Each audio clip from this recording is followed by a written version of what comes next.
Jadi Rohingya ini kayak memang sengaja dikesingi dengan casing Islami, tapi dalamnya nggak Islami. Kayak mereka sengaja dibuat nggak beradab, terus sengaja dikirim ke sini. Geram ya, geram banget sama orang Rohingya. Memang ancaman untuk negara kita.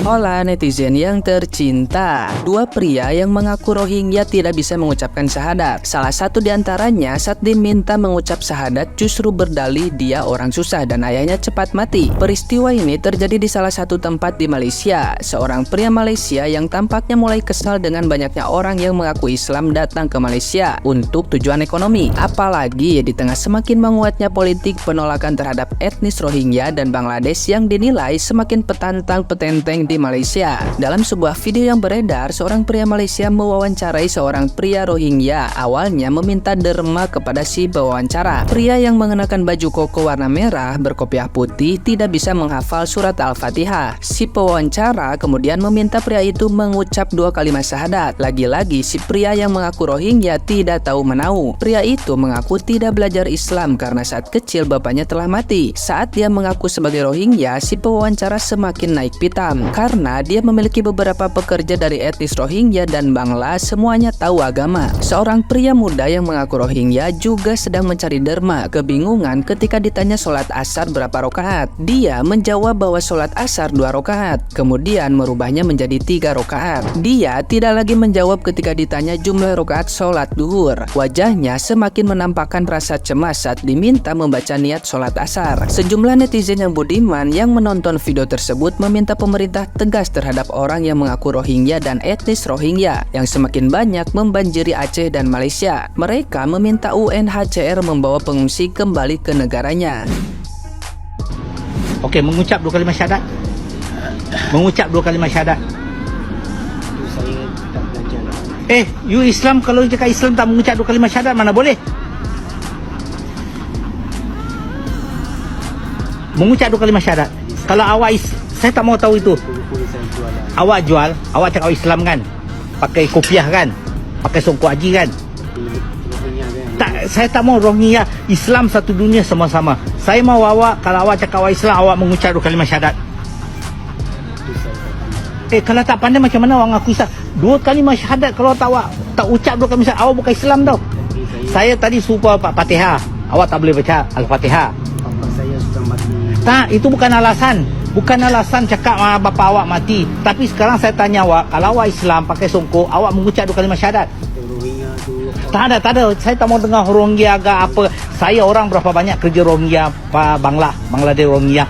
Tapi sekarang saya tanya awak satu. Kalau awak Islam, awak pakai songkok haji, awak mengucap 2 kalimat syahadat. Bapa saya kecil-kecil. Tak, saya bukan tanya bapa awak kecil-kecil. Sekarang saya suruh awak mengucap 2 kalimat syahadat. Tapi negeri saya susah kan. Tak, itu saya tak mau susah ke senang. Itu tak apa. Awak cakap awak Islam. Okey, Islam. Okey, semayang maghrib berapa rakaat? 5. Mana you belajar semayang maghrib 5 rakaat? Mana ada semayang 5 rakaat? Awak jangan jual agama Islam, awak mau ambil orang punya wang. Minta derma. Awak jual nama Islam pakai kopiah. Semaya? Dekat mana? Kawan sebelum datang sini kat Tulai. Oh, semaya dekat Tulai?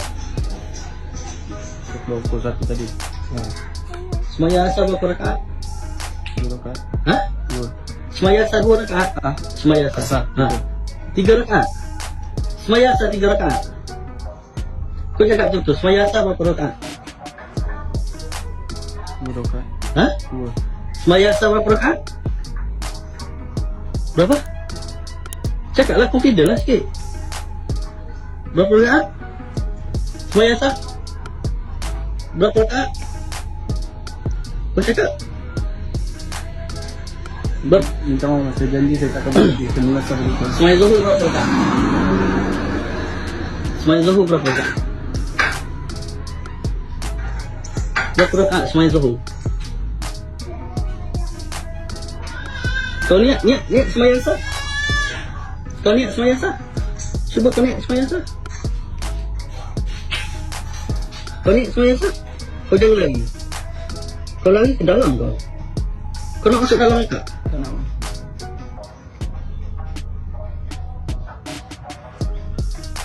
Masuk dalam tak?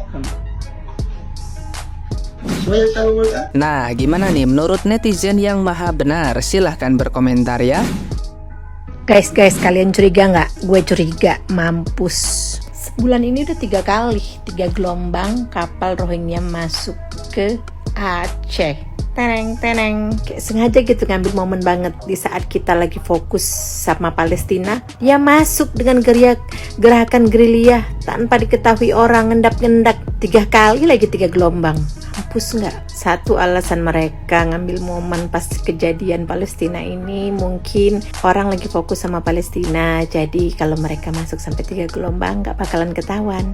Alasan kedua, mereka merasa mereka satu keyakinan dengan kita karena kita membela Palestina dengan gencarnya, karena dipikir mereka karena kita satu keyakinan, padahal kita karena kemanusiaan, bukan karena satu keyakinan. Setan. Seharusnya kita tuh wondering gitu dari dulu ya. 2015 tuh kan seharusnya pemerintah dulu udah nggak setuju ya mereka masuk. Cuman ada beberapa ormas, katanya beberapa orang grup gitu yang setuju, akhirnya mereka dibolehkan masuk gitu ya. Sekarang baru kerasa nggak enaknya kan. Makanya kita harus ambil hikmahnya dari kejadian saudara kita di Palestina. Bagaimana mereka menampung penjajah, akhirnya penjajah itu minta tanah sendiri untuk berdiri. Apalagi bentukan muka mereka si Rohingya ini mirip banget cuy sama Zionis waktu transit di Palestina 1946. Sama banget bentukan model mukanya. Gue curiga ya kan. Secara beberapa dari mereka yang katanya muslim di seluruh 2 kalimat syahadat sama Al-Fatihah aja gak bisa. Hah? Wondering gak lo? Gue mau wondering. Gue aja yang kata orang muka gue kayak Manado dan Cina ini, gue hatam Quran. Bukan hatam, bukan maksudnya hafal gitu. Pernah tamat, tapi nggak hatam nggak. Nah orang ini yang bercadar terus disuruh baca kalimat syahadat sama Al-Fatihah nggak bisa. Lu curiga nggak cadar mereka tuh hanya untuk menutup muka mereka supaya nggak malu karena dikasih sumbangan, karena dianggap pengemis, karena dianggap pengungsi. Jadi pada pakai cadar hanya untuk menutupi muka asli mereka. Sadar nggak sih kalian? Mengerikan deh guys. Negara kita ini sudah 216 juta orang, udah sesek. Tanpa mereka datang aja kita ini udah sesek, banyak saingan, banyak pengangguran. Ditambah mereka kesini dengan tujuannya kami berharap kami bisa disamaratakan dengan rakyat Indonesia, bisa mendapatkan beasiswa untuk sekolah. Hello, lu tahu nggak? Masih banyak anak kecil yang jual cangcimen di jalan hanya untuk nambahin buat sekolah. Sadar nggak? Lu siapa? Yang lebih gue heran, mereka bisa masuk 3 gelombang. Apa di laut perbatasan itu kagak ada yang jaga? Begitu hebatnya kapal-kapal induk di luar negeri kalau kita tonton jaga perlautan mereka. Indonesia apa nggak ada kapal begitu? Gua heran cuy. Secara Indonesia negara kepulauan terbanyak terbesar di dunia, yang notabene semua pantainya banyak, pantai lepas, laut lepasnya banyak. Kalau nggak ada yang jaga, terus ini bagus tuh masih ketahuan. Gimana kalau selama ini yang nggak ketahuan masuk-masuk aja tanpa pengawasan? Hah? Kok mengerikan ya? Kok segampang itu tinggal di sini ya? Nanti mereka bilang, kalian giliran Palestina ditolong, kami enggak padahal sama-sama muslim. Hello, Palestina pun kita tolong hanya sekedar donasi, doa, bukan tempat tinggal. Kami pun mikir kalau rakyat Palestina berjuta-juta mau ngungsi ke sini, kami juga mikir nggak bakal segampang itu ngasih tanah kami buat mereka ngungsi. Dan mereka juga mentalnya bukan mental pengungsi kayak kalian yang sudah disiapin perumahan bagus di pedesaan kecil Bangladesh, tapi malah milih ngungsi ke tiap-tiap negara. Dasar aneh kalau nggak ada tujuan lu. Kayak mental orang Palestina tuh, walaupun dijajah dibunuhin tetap bertahan di tanah mereka karena merasa itu tanah mereka. Bukannya kayak lu pada dikasih tempat tinggal malah berlayar ke negara-negara orang dan nggak tahu terima kasih, malah buat ulah. Sadar diri. Tuh tadi beritanya ada yang ditaruh di rumah wali kotanya, ada yang ditaruh rumah pak lurahnya. Iya benar, taruh aja di rumah-rumah pemerintahannya kalau pemerintah nggak mau gerak. Atau kalian jangan sumbang-sumbangin lagi deh si UNCR buat ngidupin mereka, duitnya enak banget. Banyak bocah-bocah kita kecil yang jual cangcimen di jalan, mendingan buat mereka. Atau kalau mau donasi, kita donasi buat kapal yang gede kayak kapal peri yang nyebrang dari Merak gitu kan, buat nyebrangin mereka ke tengah laut. Terserah mereka mau kemana, bukan urusan kita. Yang penting taruh sana, belayar kayak kemana tujuan, mana urusan kita mau belayarnya ntar kemana. Ingat, jangan sumbang-sumbang makan lagi. Mau sampai kapan? Sumbang buat kapal supaya mereka belayar lagi. Dipindahin doang dari Sabang ke Lok Sumawi kemana. Terus mereka mau ngapain? Pindah-pindahin sekalian aja ke Bali biar sekalian liburan. Mereka butuh healing. Gue nggak habis pikir, sumpah, kayak gedeg banget, sumpah, kayak nggak masuk akal gitu loh. Kayak kan ada TNI AL nggak sih kalau untuk jaga di laut? Atau nggak ngerti harus ngetek kemana kita ngatasin masalah ini. Yuk guys, tag semua orang-orang yang harus di tag, siapa aja yang bertanggung jawab mendatangkan si Rohingya ini, selain si UNHCR ini yang sampai sekarang juga kayaknya mereka nggak tahu diri ya kan, nggak punya jawaban, ngomong kita tidak tahu, itu bukan keputusan kami, keputusan pemerintah, lu kerja di sono, lu yang tanggung jawab, kenapa lu bisa bawa 3 gelombang pemerintahan setempat nggak tahu lu bawa-bawa. Orang tadi polisi bilang mereka juga nggak ada beritanya, mereka nyampe-nyampe, hebat banget, dapat duit berapa? Kalian yang makan duitnya, rakyat Aceh yang sengsara, mikir nggak? Yuk bersatu, kita demo, kita speak up, kita ngomong ke pemerintah agar usir Rohingya sekarang juga, nggak pakai nanti-nanti, nggak pakai dipindah-pindahin tempat, usir mereka bener, serah mau ke laut, mau ke arah mana negaranya ya, we don't care, karena kita tidak mau ada kejadian Palestina Israel season 2 di tanah air kita. Hidup Indonesia, Indonesia bersih dari penjajah, usir Rohingya sekarang juga, semangat.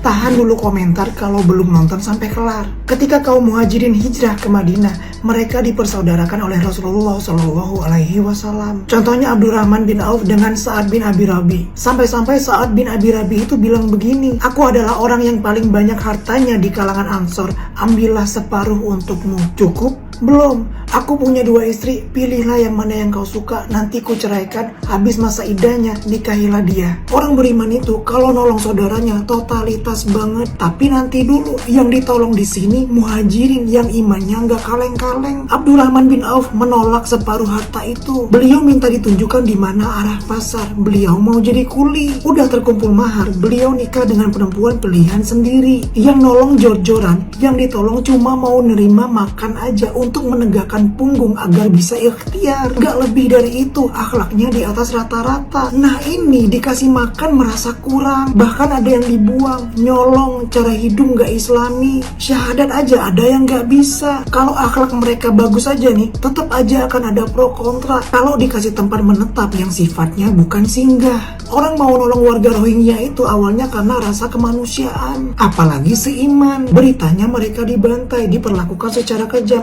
pas diterima tingkahnya begitu. Ya orang jadinya nggak mau. Jadi tindakan nolongnya itu nggak salah, tapi tingkah mereka membuat orang marah. Kalau soal nggak terjamah pendidikan yang membuat mereka nggak punya adab, itu kayaknya nggak bisa dijadikan alasan tunggal. Tahun 1948 Myanmar merdeka, terus terjadi ketegangan dengan etnis Rohingya, sama kayak Filistin. Sekitar tahun itu juga mereka diusir, digenosida, tapi nggak bikin tingkah mereka jadi gimana-gimana. Peran ulama pengaruh banget kalau menurut saya. Semakin tertindas justru semakin waras. Kayak orang Indonesia zaman dulu, peran ulama Nusantara tetap membuat mereka beradab walau dijajah oleh bangsa biadab. Jadi Rohingya ini kayak memang sengaja dikesingi dengan casing islami, tapi dalamnya nggak islami. Kayak mereka sengaja dibuat nggak beradab, terus sengaja dikirim ke sini. Geram ya geram banget sama orang Rohingya. Memang ancaman untuk negara kita, tapi ya itu bingung saya kenapa bisa mereka sampai ke Indonesia, penjaga lautnya kemana.